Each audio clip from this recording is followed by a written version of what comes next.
दोस्तों नमस्कार। दोस्तों एनसीईआरटी श्रृंखला में आज की वीडियो में आप पढ़ेंगे 8वीं कक्षा के इतिहास हमारे अतीत भाग 3 का अध्याय 8 देसी जनता को सभ्य बनाना, राष्ट्र को शिक्षित करना। इस अध्याय में आप जानेंगे अंग्रेज शिक्षा को किस तरह देखते थे, यानी शिक्षा के संबंध में उनका नजरिया क्या था। दूसरा ये कि शिक्षा किन कारणों से आवश्यक और महत्वपूर्ण होती है। साथ ही आप कुछ विशिष्ट शब्दों जैसे भाषाविद, मदरसा, वर्नाकुलर, प्राच्यवादी, इन शब्दों का अर्थ जानेंगे और विशेष अध्ययन के रूप में महान शिक्षाविद गुरुदेव रविन्द्रनाथ टैगोर और उनके शांति निकेतन के संबंध में इस अध्याय में पढ़ेंगे। तो आइए शुरू करते हैं। दोस्तों पिछले अध्यायों में आप देख चुके हैं कि ब्रिटिश शासन के कारण यहाँ के राजाओं और नवाबों, किसानों और आदिवासियों पर किस तरह के प्रभाव पड़े थे। यानी राजा, नवाब, किसान और आदिवासी सभी ब्रिटिश शासन से किसी न किसी रूप में प्रभावित अवश्य हुए थे। और इस अध्याय में हम ये समझने का प्रयास करेंगे कि इन चीज़ों से विद्यार्थियों के जीवन पर क्या असर पड़े। दोस्तों विद्यार्थियों के जीवन को समझना इसलिए जरूरी है क्योंकि भारत में अंग्रेज केवल भू क्षेत्र पर विजय और आय पर नियंत्रण नहीं चाहते थे। उन्हें लगता था कि उनका एक सांस्कृतिक मिशन भी है और वे ये मानते थे कि उन्हें देसी समाज को सभ्य बनाना है। देसी समाज को सभ्य बनाने का मतलब ये कि यूरोपीय ब्रिटिश जाति अपने आप को सभ्य और भारतीय जातियों को बर्बर या असभ्य मानती थी। इसलिए वो अपना नैतिक कर्तव्य समझती थी कि भारतीयों को सभ्य बनाया जाए, उनके रीति रिवाजों और मूल्यों तथा मान्यताओं को बदलने का भी प्रयास उनके द्वारा किया जाता था। दोस्तों इसके लिए क्या क्या बदलाव किए जा सकते थे। भारतीयों को शिक्षित और सभ्य बनाना, अंग्रेजों की सोच के मुताबिक अच्छी प्रजा बनाने के लिए कौन से कदम उठाए जाने थे। अंग्रेजों के पास भी इन सब सवालों के कोई बने बनाए जवाब नहीं थे।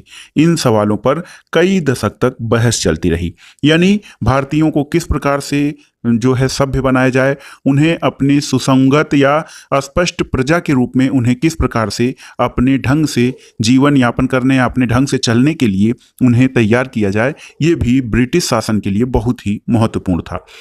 आइए जानते हैं कि अंग्रेज जो थे वो शिक्षा को किस तरह देखते थे। दोस्तों शिक्षा के क्षेत्र में अंग्रेज क्या सोच रहे थे और शिक्षा के जो विचार हमें आज सहज सामान्य दिखाई देते हैं वे पिछले 200 सालों में किस तरह से विकसित हुए हैं। इस जांच पड़ताल के दौरान हम इस बात पर विचार करेंगे कि भारतीयों ने ब्रिटिश विचारों पर कैसी प्रतिक्रिया दी और इस बारे में अंग्रेजों के विचार किस तरह से विकसित हुए कि भारतीयों को कैसे पढ़ाया जाए। प्राच्यवाद की परंपरा। तो प्राच्यवाद की परंपरा क्या है दोस्तों। सन 1783 में विलियम जोन्स नाम के एक सज्जन कलकत्ता आए। नाम था विलियम जोन्स। 1783 में वे कलकत्ता आए। उन्हें ईस्ट इंडिया कंपनी द्वारा स्थापित किए गए सुप्रीम कोर्ट में जूनियर जज के पद पर तैनात किया गया था। कानून का माहिर होने के साथ साथ विलियम जोन्स एक भाषाविद थे। तो भाषाविद क्या होता है दोस्तों। भाषाविद एक ऐसा व्यक्ति होता है जो कई भाषाओं का जानकार या विद्यार्थी होता है। भाषा और विद माने जानने वाला, तो अनेक भाषाओं को जानने वाला भाषाविद कहा जाता है। दोस्तों विलियम जोन्स ऑक्सफोर्ड में ग्रीक और लैटिन का अध्ययन कर चुके थे। वे फ्रेंच और अंग्रेजी जानते थे और अपने एक दोस्त से अरबी सीखने के अलावा फारसी भी सीख चुके थे। यहाँ पर देखिए विलियम जोन्स फारसी सीख रहे हैं, इस चित्र में दिखाया गया है। कलकत्ता में आने के बाद वे रोजाना घंटों संस्कृत विद्वानों के साथ बैठकर उनसे संस्कृत की बारीकियां, उसके व्याकरण और संस्कृत काव्यों का अध्ययन करने लगे और कुछ ही समय में उन्होंने कानून, दर्शन, धर्म, संस्कृति, राजनीति, नैतिकता, अंकगणित, चिकित्सा विज्ञान और अन्य विज्ञानों की प्राचीन भारतीय पुस्तकों का अध्ययन शुरू कर दिया। दोस्तों जोन्स ने यह पाया कि उस समय कलकत्ता में तैनात बहुत सारे अंग्रेज अफसर भी उनके जैसी दिलचस्पियां रखते थे। हेनरी टॉमस कोलब्रुक और नैथेनियल हालहेड भी भारतीय भाषाएं सीखकर संस्कृत और फारसी रचनाओं का अंग्रेजी में अनुवाद कर रहे थे और भारतीय की जो प्राचीन भारतीय विरासत थी उसको समझने के प्रयास में लगे हुए थे। तो दो नाम और भी महत्वपूर्ण है, देखिए हेनरी टॉमस कोलब्रुक और नैथेनियल हालहेड। दोस्तों प्राचीन भारतीय विरासत को समझने के प्रयास में जो लगे विचारक थे, इन लोगों के साथ मिलकर विलियम जोन्स ने एशियाटिक सोसाइटी ऑफ बंगाल की स्थापना की और एशियाटिक रिसर्च नामक शोध पत्रिका का प्रकाशन शुरू किया। दोस्तों जोन्स और कोलब्रुक भारत के प्रति एक खास तरह का रवैया रखते थे। वे भारत और पश्चिम दोनों की प्राचीन संस्कृतियों के प्रति गहरा आदर भाव रखते थे। दोस्तों हेनरी टॉमस कोलब्रुक संस्कृत और हिंदुत्व के प्राचीन धार्मिक ग्रंथों के विद्वान थे। इनका यहाँ पर एक पाषाण चित्र दिया गया है। तो जोन्स और कोलब्रुक भारत के प्रति एक खास तरह का रवैया रखते थे। वे भारत और पश्चिम दोनों की प्राचीन संस्कृतियों के प्रति गहरा आदर भाव रखते थे। उनका मानना था कि भारतीय सभ्यता प्राचीन कला में अपने वैभव के शिखर पर थी, लेकिन बाद में उसका पतन होता चला गया। उनकी राय में भारत को समझने के लिए प्राचीन काल में लिखे गए यहाँ के पवित्र और कानूनी ग्रंथों को खोजना और समझना बहुत जरूरी था। उनका मानना था कि हिंदुओं और मुसलमानों के असली विचारों और कानूनों को इन्हीं रचनाओं के जरिए समझा जा सकता है और इन रचनाओं के पुनः अध्ययन से ही भारत के भावी विकास का आधार पैदा हो सकता है। इस तरह से दोस्तों जोन्स और कोलब्रुक दोनों ही प्राचीन ग्रंथों को ढूंढने, उनकी व्याख्या करने, अनुवाद करने और ज्यादा से ज्यादा लोगों तक अपने नतीजे पहुंचाने में जुट गए। उन्हें यह विश्वास था कि ये परियोजना या प्रोजेक्ट न केवल अंग्रेजों को भारतीय संस्कृति को सीखने में मदद देगी, बल्कि भारतीयों को भी अपनी विरासत को दोबारा अपनाने और अतीत के लुप्त वैभव को समझने में मदद करेगी। इस प्रक्रिया में अंग्रेज भारतीय संस्कृति के अभिभावक और मालिक दोनों की भूमिकाएं निभा रहे थे। तो एक देखिए महत्वपूर्ण कथन कि विलियम जोन्स और नॉर्थ कोलब्रुक के प्रयासों से ये हुआ कि उन्होंने प्राचीन भारतीय संस्कृत ग्रंथों की खोज की और उन्होंने ये सोचा, अपने विचारों के प्रचार प्रसार में ये सोचा कि इससे ब्रिटिशों को भारतीय संस्कृति सीखने में मदद मिलेगी और इसका जो दूसरा परिणाम ये होगा कि भारतीयों को भी अपनी प्राचीन विरासत या भव्य विरासत को दोबारा समझने में मदद मिलेगी। और इस प्रक्रिया में अंग्रेज भारतीय संस्कृति के अभिभावक और मालिक दोनों की भूमिका निभा रहे थे। दोस्तों, इन प्रयासों और विचारों से प्रभावित होकर कंपनी के बहुत सारे अधिकारियों ने दलील दी कि अंग्रेजों को पश्चिमी ज्ञान की बजाय भारतीय ज्ञान को ही प्रोत्साहन देना चाहिए और वे चाहते थे कि प्राचीन भारतीय ग्रंथों के अध्ययन को प्रोत्साहित करने और संस्कृत और फारसी साहित्य और काव्य पढ़ाने के लिए संस्थानों की स्थापना की जाए। इन अधिकारियों का यह भी मानना था कि हिंदुओं और मुसलमानों को वही पढ़ाया जाना चाहिए जिससे वे पहले ही परिचित हैं और जिसे वे आदर और महत्व देते हैं। उन्हें अनजाने विषयों की शिक्षा न दी जाए। इन अफसरों की राय में केवल तभी अंग्रेज देसी जनता का दिल जीत सकते हैं, केवल तभी अजनबी शासक अपनी प्रजा से आदर की उम्मीद रख सकते हैं। इस बात को ध्यान में रखते हुए दोस्तों 1781 में अरबी फारसी इस्लामिक कानून के अध्ययन को बढ़ावा देने के लिए कलकत्ता में एक मदरसा खोला गया।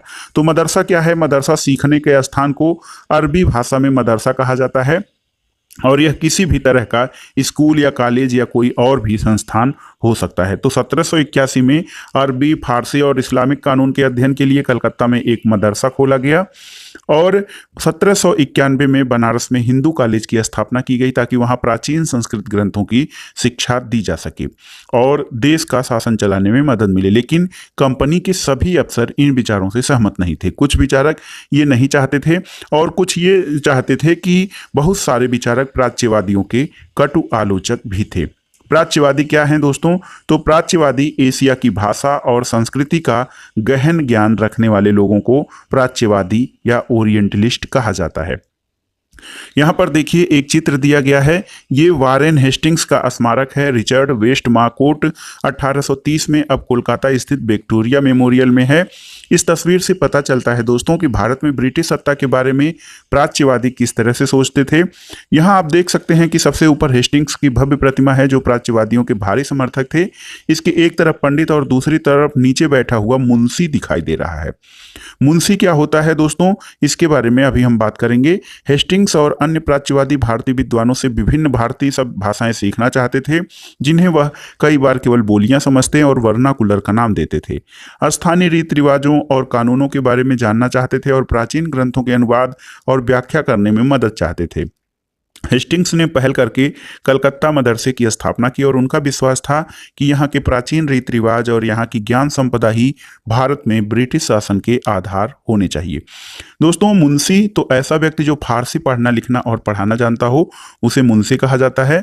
और वर्नाकुलर शब्द जो है दोस्तों, ये शब्द आमतौर पर मानक भाषा से अलग किसी स्थानीय भाषा या बोली के लिए इस्तेमाल किया जाता है। भारत जैसे औपनिवेशिक देशों में अंग्रेज रोजमर्रा इस्तेमाल की स्थानीय भाषाओं और साम्राज्यवादी शासकों की भाषा अंग्रेजी के बीच फर्क को चिन्हित करने के लिए वर्नाकुलर शब्द का प्रयोग करते थे। एक प्रश्न है आपके लिए, वर्नाकुलर प्रेस एक्ट जो था दोस्तों, ये कब लागू किया गया था और ये क्या था, इसके बारे में आपको कमेंट में बताना है। पूरब की जघन्य गलतियां। दोस्तों 19वीं सदी की शुरुआत से ही बहुत सारे अंग्रेज अफसर शिक्षा के प्राच्यवादी दृष्टिकोण की आलोचना करने लगे थे। उनका मानना था कि पूर्वी समाजों का ज्ञान त्रुटियों से भरा हुआ और अवैज्ञानिक है। उनके मुताबिक पूर्वी साहित्य अगंभीर और सतही था, इसलिए उन्होंने दलील दी कि अंग्रेजों को अरबी और संस्कृत भाषा और साहित्य के अध्ययन को बढ़ावा देने पर इतना खर्च नहीं करना चाहिए। प्राच्यवादियों पर हमला करने वालों में जेम्स मिल प्रमुख थे। उनका विश्वास था कि अंग्रेजों को देसी जनता को खुश रखने और उनका दिल जीतने के लिए जनता की इच्छा के हिसाब से या उनकी भावनाओं को ध्यान में रखते हुए शिक्षा नहीं दी जानी चाहिए। उनकी राय में शिक्षा के जरिए उपयोगी और व्यवहारिक चीजों का ज्ञान दिया जाना चाहिए। इसलिए भारतीयों को पूर्वी समाजों के काव्य और धार्मिक साहित्य के बजाय ये पढ़ाना जाना चाहिए कि पश्चिम में किस तरह की वैज्ञानिक और तकनीकी सफलताएं हासिल कर ली हैं। तो दो तरह के शिक्षा के क्षेत्र में या शिक्षा के विकास क्रम में दो तरह के विचारधाराओं वाले लोग थे, एक प्राच्यवादी और दूसरा ये कि पश्चिम के साहित्य, ज्ञान, विज्ञान और उनके तार्किकता को समझने वाले लोग। दोस्तों 1830 के दशक तक प्राच्यवादियों का विरोध और तीखा हो गया था। थॉमस बैबिंगटन मैकाले इन आलोचकों में सबसे मुखर और प्रभावशाली विचारक थे। वह भारत को असभ्य देश मानते थे। तो मैकाले जो था दोस्तों, ये भारत को असभ्य देश मानते थे और वह सभ्यता का पाठ पढ़ाना वो मानते थे कि जरूरी है। और मैकाले के मुताबिक पूर्वी ज्ञान की कोई शाखा इंग्लैंड की प्रगति के समकक्ष नहीं थी। मैकाले का कहना था कि एक अच्छे यूरोपीय पुस्तकालय में केवल एक खाना ही भारत और अरब के समूचे देसी साहित्य के बराबर है। तो आप एक कथन है, ये देखिए एक स्टेटमेंट है मैकाले का, आप अलग से नोट कर लीजिएगा। मैकाले का कहना था कि एक अच्छे यूरोपीय पुस्तकालय का केवल एक खाना या एक रैक ही भारत और अरब के समूचे देसी साहित्य के बराबर है। उनका तर्क ये था कि भारत में ब्रिटिश सरकार को प्राच्यवादी ज्ञान पर सरकारी पैसा बर्बाद नहीं करना चाहिए, क्योंकि इससे कोई फायदा नहीं होने वाला है। यहाँ पर देखिए ये चित्र जो है दोस्तों, थॉमस बैबिंगटन मैकाले और उनके अध्ययन कक्ष का दिया गया है। गहन ऊर्जा और आवेश पूर्वक मैकाले ने अंग्रेजी भाषा सिखाने की जरूरत पर जोर देते हुए कहा कि अंग्रेजी के ज्ञान से भारतीयों को दुनिया की श्रेष्ठतम साहित्यिक कृतियां पढ़ने का मौका मिलेगा और यहाँ के लोग पश्चिमी विज्ञान और दर्शन के क्षेत्र में हुए विकास से अवगत हो पाएंगे। और इस प्रकार मैकाले का कहना था कि अंग्रेजी पढ़ाना लोगों को सभ्य बनाने, उनकी रुचियों, मूल्यों और संस्कृति को बदलने का रास्ता हो सकता है। मैकाले के मिनट्स या विवरण के आधार पर 1835 का अंग्रेजों का शिक्षा अधिनियम पारित किया गया और ये फैसला भी लिया गया कि अंग्रेजी को उच्च शिक्षा का माध्यम बनाया जाए और कलकत्ता मदरसे तथा बनारस संस्कृत कॉलेज जैसे प्राच्यवादी संस्थानों को प्रोत्साहन न दिया जाए। इन संस्थानों को अपने आप क्षरण का शिकार होते जा रहे अंधकार के मंदिरों की संज्ञा दी गई और अब स्कूलों के लिए भी अंग्रेजी पाठ्यपुस्तकें छपने लगी। दोस्तों ज्ञानियों की भाषा ये यहाँ एक स्रोत है और अंग्रेजी पढ़ाने की जरूरत पर जोर देते हुए मैकाले ने ये कहा था कि सभी पक्ष इस बात पर सहमत दिखाई देते हैं कि देसी लोगों द्वारा आमतौर पर बोली जाने वाली बोलियों में न तो साहित्यिक जानकारियां होती हैं और न ही वैज्ञानिक। इसके अलावा ये बोलियां इतनी दरिद्र और रूखी हैं कि अगर किसी और स्रोत से उनको समृद्ध न बनाया जाए तो किसी भी मूल्यवान कृति का उसमें अनुवाद भी नहीं किया जा सकता। ये थॉमस बेबिंगटन मैकाले या टी.बी. मैकाले भारतीय शिक्षा के विषय में 2 फरवरी 1835 के विवरण या मिनट्स में उन्होंने कहा था कि अंग्रेजी ज्ञानियों की भाषा है। दोस्तों व्यवसाय के लिए शिक्षा, इस संबंध में देखते हैं तो 1854 में ईस्ट इंडिया कंपनी के लंदन स्थित कोर्ट ऑफ डायरेक्टर्स ने भारतीय गवर्नर जनरल को शिक्षा के विषय में एक नोट भेजा। कंपनी के नियंत्रक मंडल या कंट्रोलर जो था नियंत्रक मंडल, उसके अध्यक्ष चार्ल्स वुड के नाम से जारी किए गए इस संदेश को वुड का नीति पत्र या वुड डिस्पैच के नाम से जाना जाता है। ये दस्तावेज या वुड डिस्पैच भारतीय इतिहास में शिक्षा के क्षेत्र में बहुत ही महत्वपूर्ण माना जाता है और इस दस्तावेज में भारत में लागू की जाने वाली शिक्षा नीति की रूपरेखा स्पष्ट करते हुए एक बार फिर दोहराया गया कि प्राच्यवादी ज्ञान के स्थान पर यूरोपीय शिक्षा को अपनाने से कितने व्यवहारिक लाभ प्राप्त होंगे। इस दस्तावेज में यूरोपीय शिक्षा का एक व्यवहारिक लाभ आर्थिक क्षेत्र में बताया गया, यानी वुड डिस्पैच में शिक्षा को व्यवसायिक लाभ के रूप में आर्थिक क्षेत्र में बताया गया और ये कहा गया कि यूरोपीय शिक्षा के माध्यम से भारतीयों को व्यापार और वाणिज्य के विस्तार में होने वाले लाभों को समझने और देश के संसाधनों के विकास के महत्व को समझने में मदद मिलेगी और यदि उन्हें यूरोपीय जीवन शैली से अवगत कराया जाए तो उनकी रुचियों और आकांक्षाओं में भी बदलाव आएगा और ब्रिटिश वस्तुओं की मांग पैदा होगी, क्योंकि तब यहाँ के लोग यूरोप में बनी चीजों को अपनाना और खरीदना शुरू कर देंगे।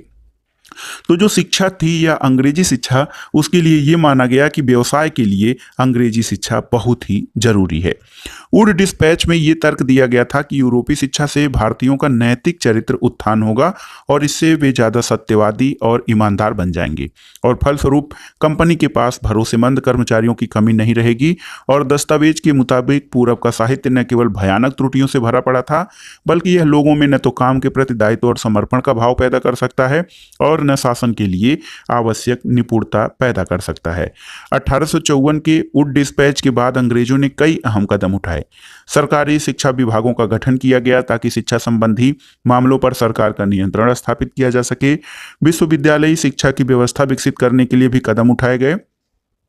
और 1857 में जब मेरठ और दिल्ली में सिपाही विद्रोह कर रहे थे, तो उसी समय कलकत्ता, मद्रास और बंबई विश्वविद्यालयों की स्थापना की जा रही थी और स्कूली शिक्षा प्रणाली में भी परिवर्तन के प्रयास किए गए।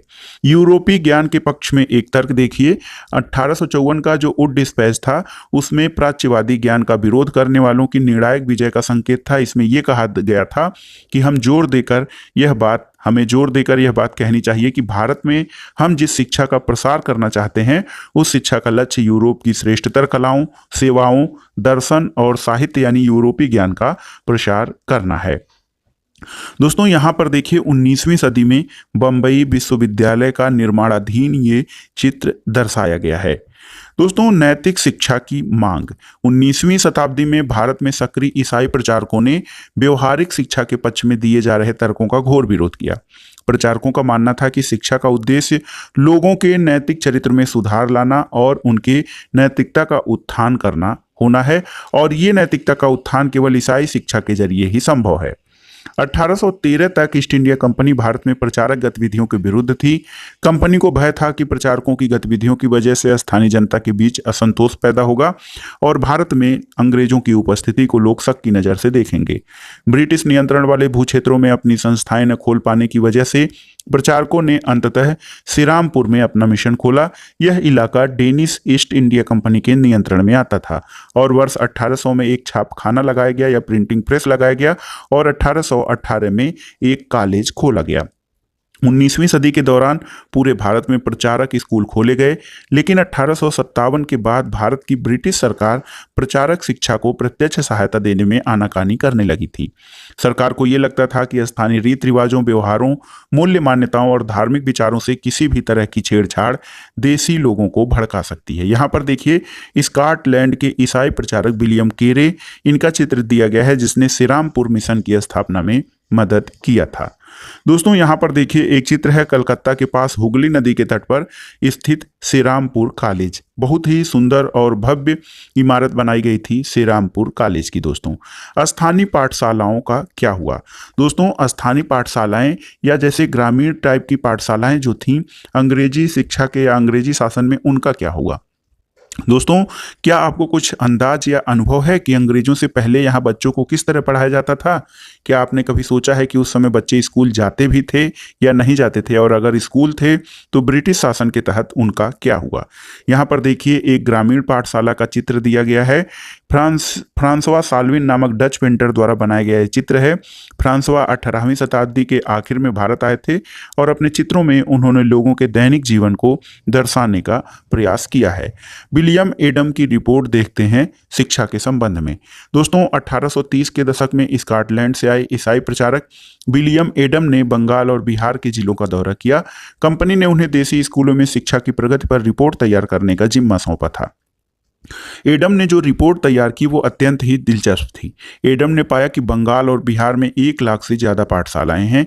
ये बहुत छोटे छोटे केंद्र थे जिनमें आमतौर पर 20 से ज़्यादा विद्यार्थी नहीं होते थे। फिर भी इन पाठशालाओं में पढ़ने वाले बच्चों की कुल संख्या काफ़ी बड़ी, यानी 20 लाख से भी ज़्यादा थी। ये पाठशालाएं संपन्न लोगों या स्थानीय समुदाय द्वारा चलाई जा रही थीं और कई पाठशालाएं स्वयं गुरु जी द्वारा ही प्रारंभ की गई थी। शिक्षा का तरीका काफ़ी लचीला था। आज आप जिन चीज़ों को स्कूलों से उम्मीद करते थे, उनमें कुछ चीज़ें उस समय की पाठशालाओं में भी मौजूद थीं। बच्चों की फीस निश्चित नहीं थी, छपी हुई किताबें नहीं होती थी, पाठशाला की इमारत अलग से नहीं बनाई जाती थी, बेंच और कुर्सियां नहीं थीं, ब्लैक बोर्ड नहीं होते थे और अलग से कक्षाएं लेने, बच्चों की हाजिरी लेने का कोई इंतजाम नहीं होता था। सालाना इम्तिहान और नियमित समय सारणी जैसी कोई व्यवस्था नहीं थी। कुछ पाठशालाएं बरगद की छांव में ही चलती थीं, तो कई गांव की किसी दुकान या मंदिर के कोने या गुरु जी के घर पर ही बच्चों को पढ़ाया जाता था। बच्चों की फीस उनके माँ बाप की आमदनी से तय होती थी। अमीरों को ज़्यादा और गरीबों को कम फीस देनी पड़ती थी। शिक्षा मौखिक होती थी और क्या पढ़ाना है यह बात विद्यार्थियों की ज़रूरतों को देखते हुए गुरु जी ही तय करते थे। विद्यार्थियों को अलग कक्षाओं में नहीं बिठाया जाता था, सभी एक जगह एक साथ बैठते थे और अलग अलग स्तर के विद्यार्थियों के साथ गुरु अलग अलग बात कर लेते थे। एडम ने पाया कि यह लचीली प्रणाली स्थानीय आवश्यकताओं के लिए काफ़ी अनुकूल है। जैसे फसलों की कटाई के समय कक्षाएं बंद हो जाती थीं, क्योंकि उस समय गांव के बच्चे प्राय खेतों में काम करने चले जाते थे। कटाई और अनाज निकल जाने के बाद पाठशाला दोबारा शुरू हो जाती थी।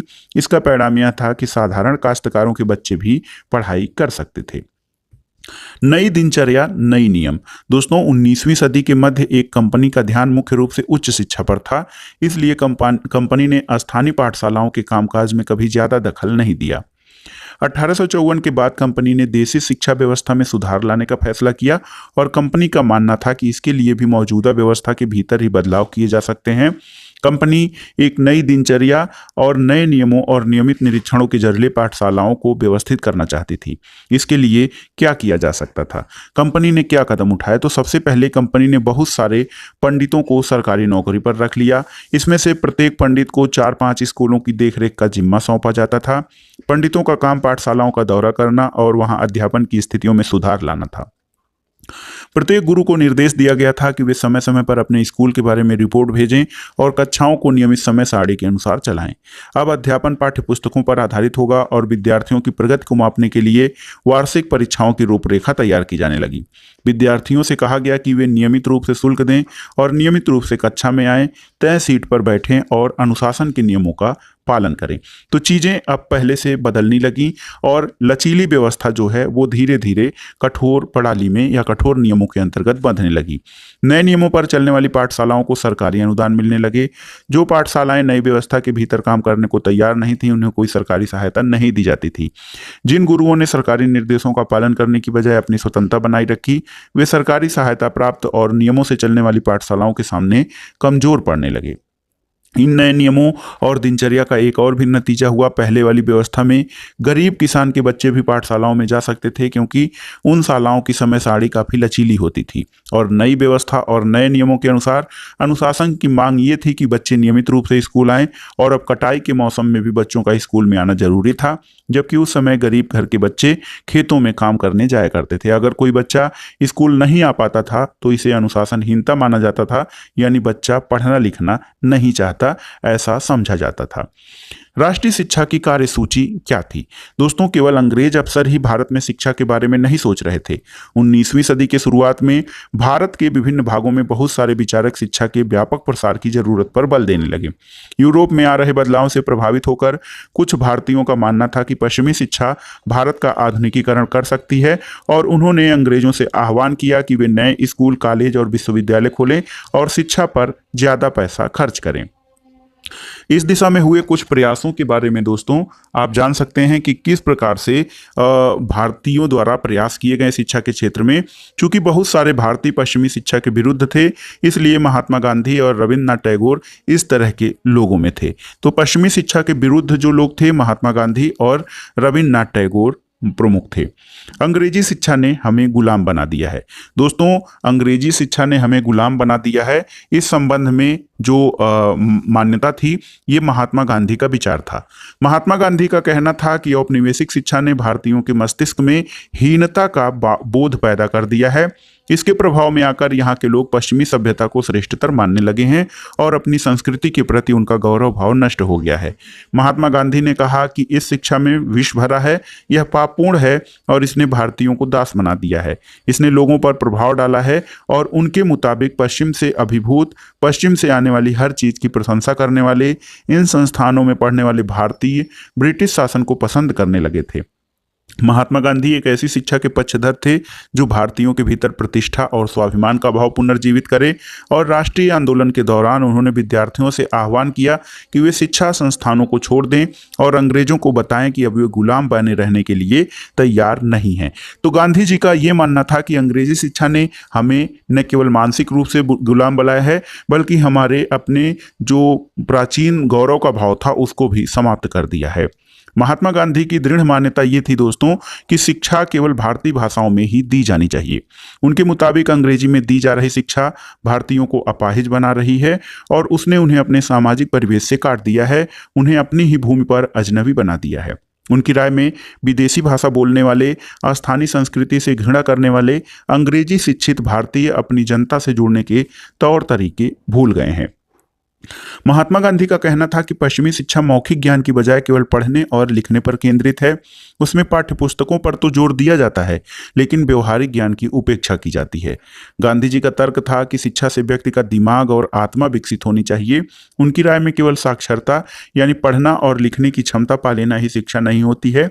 इसके लिए लोगों को हाथ से काम करना पड़ता है, हुनर सीखना पड़ता है और यह जानना पड़ता है कि विभिन्न चीजें किस तरह काम करती हैं। इससे उनका मस्तिष्क और समझने की क्षमता दोनों विकसित होंगे। यहाँ पर देखिए, महात्मा गांधी और कस्तूरबा गांधी शांति निकेतन में रविन्द्रनाथ टैगोर और लड़कियों की एक टोली के साथ बैठे हैं और ये चित्र वर्ष 1940 का है। साक्षरता ही शिक्षा नहीं है। दोस्तों, महात्मा गांधी ने लिखा था कि शिक्षा से मेरा मतलब इस बात से है कि बालक और मनुष्य के देह, मस्तिष्क और भावना के श्रेष्ठ तत्वों को सामने लाया जाए। साक्षरता न तो शिक्षा का अंत है, न ही उसकी शुरुआत। यह तो केवल एक साधन है जिसके जरिए पुरुष और महिलाओं को शिक्षा दी जा सकती है। साक्षरता अपने आप में शिक्षा नहीं होती है। लिहाजा मैं बच्चों को शिक्षित करते हुए सबसे पहले उन्हें कोई उपयोगी हस्तकौशल सिखाऊंगा और उन्हें शुरू से ही कुछ रचने पैदा करने के लिए तैयार करूंगा।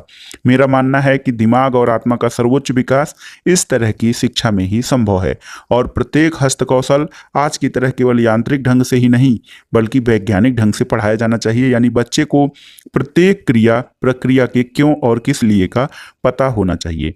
The collected works of Mahatma Gandhi खंड 72 के पृष्ठ 79 से ये उद्धरण लिया गया है। दोस्तों, जैसे जैसे राष्ट्रीय भावना का प्रसार हुआ, कई दूसरे विचारक भी एक ऐसी राष्ट्रीय शिक्षा की प्रणाली के बारे में सोचने लगे जो अंग्रेजों द्वारा स्थापित की गई व्यवस्था से आमूल तौर पर यानी पूरी तरह से भिन्न हो। इसमें देखिए, टैगोर का शांति निकेतन इस क्षेत्र में एक क्रांतिकारी पहल था। शांति निकेतन में एक कक्षा चल रही है, 1930 का दशक है और आसपास का माहौल देखिए, यहाँ चारों तरफ पेड़ और खुली जगह है। दोस्तों, बहुत सारे दोस्तों ने शांति निकेतन के बारे में सुना है।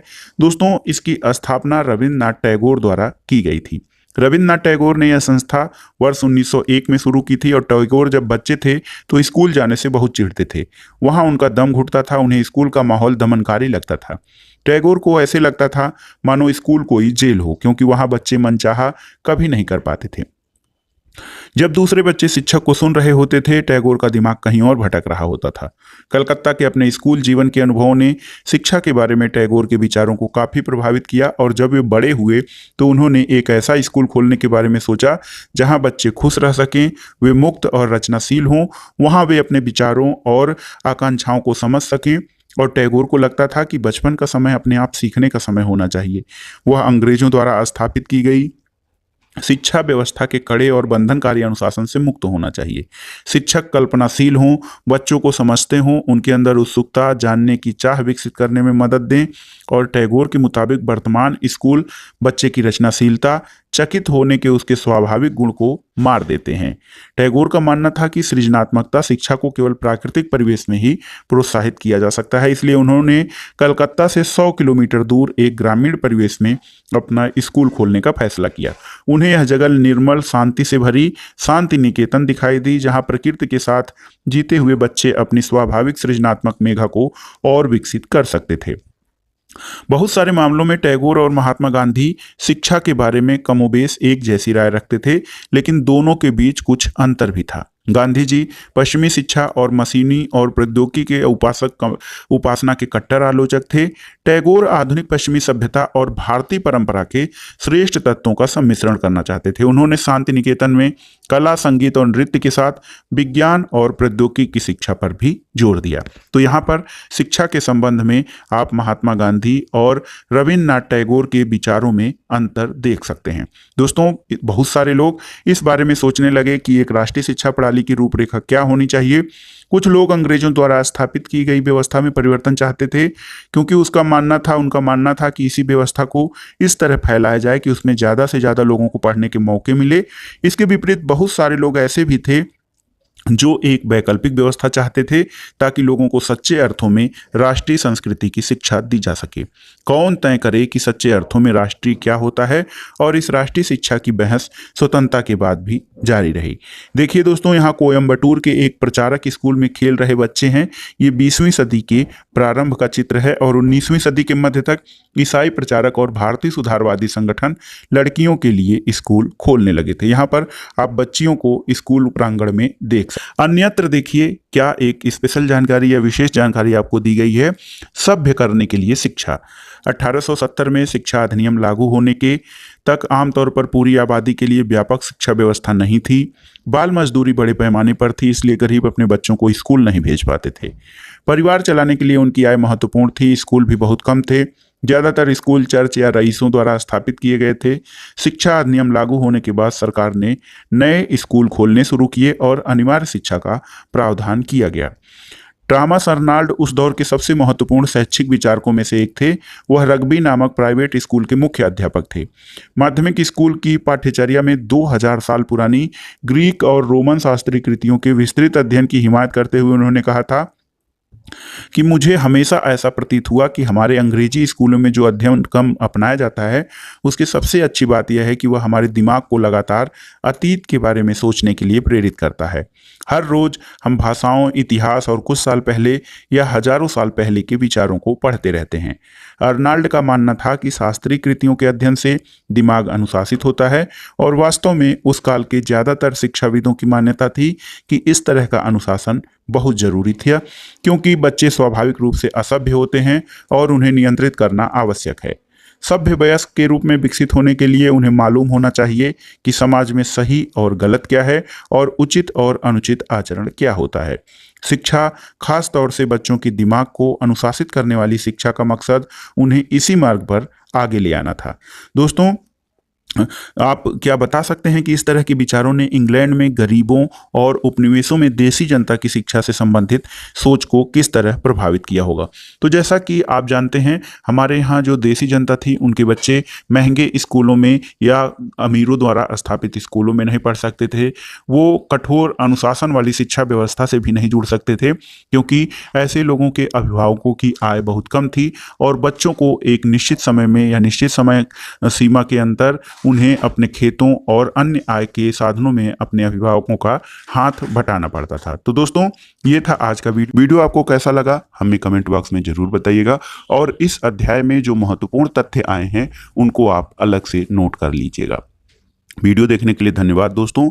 आगे अन्य इसी प्रकार के ज्ञानवर्धक वीडियो से जुड़े रहने के लिए हमारे चैनल को लाइक करें, सब्सक्राइब करें और अन्य लोगों को भी इसके बारे में बताएं। वीडियो देखने के लिए धन्यवाद दोस्तों। नमस्कार।